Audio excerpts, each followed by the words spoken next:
me ask about this mineral commodities summaries report that you do each year. We've all agreed across the table here that our reliance on other countries in terms of our mineral needs is increasing. But when USGS reports that that we are seeing this increasing foreign mineral dependence, what happens? What happens next? If we're seeing this matrix go up, do we have a concerted effort within the agency, anywhere within the federal government really, to reduce or then minimize the imports of those minerals where we're seeing this increased reliance? Well, the USGS Mineral Commodities Reports provides essential information that can inform national economic policy and trade considerations. The USGS itself does not enter into those kinds of policy decisions which factor into account economies, factor into account trade considerations and industry capabilities. And so once we put the summary out there, but right, not much further beyond that, is that correct? That is correct. Okay.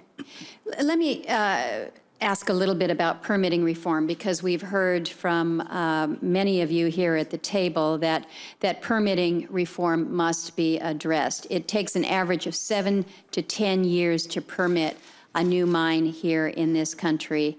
And one leading consultancy has found that permitting delays are the most significant risk to mining projects here in this country.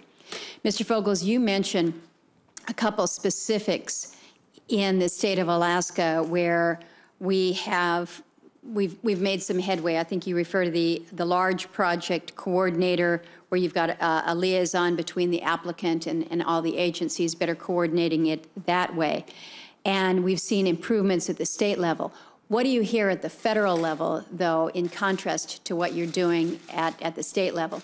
And then a follow-on to you, Mr. Conger, is if we were to adopt this type of an approach that the state of Alaska has with this liaison, would this help us with the federal permitting process? Mr. Fogels. Okay, thank you, Senator. Yes, as I said in my testimony, and as further elaborated on in my written testimony, we have developed a fairly unique process. We put together our large mine team. It's been in existence for probably close to 20 years now. And basically how it works is an applicant will voluntarily decide to sign up with the state of Alaska to get a project coordinator assigned to a specific project. And this isn't limited just to mining projects, but it did start in the mining sector.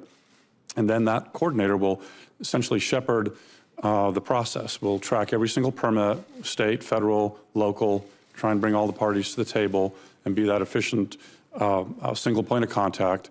And I think most importantly, it gives the public a real holistic way to look at the process and makes it easier for the public to follow along. The process also has a strong cost recovery component where the applicant essentially pays for almost all, if not all, the state permitting expenses. And again, this is just for the state side that cost recovery is implemented. We have a statute that gives the Department of Natural Resources that authority to coordinate state agencies. It has enabled us to build a team with expertise. The mining sector is very complicated. To permit a mine is a very complicated endeavor. So we have built up this expertise. On the federal side, they don't really have a counterpart to our coordinator, and we've long dreamed that someday the federal agency should contemplate something similar.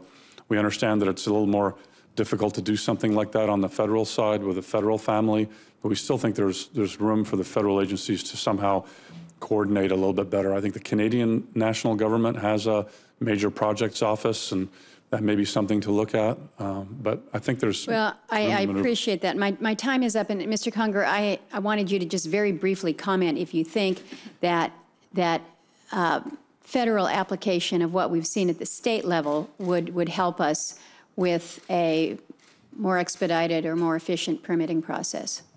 Chairwoman Murkowski would be very helpful. Okay, good. Thank you.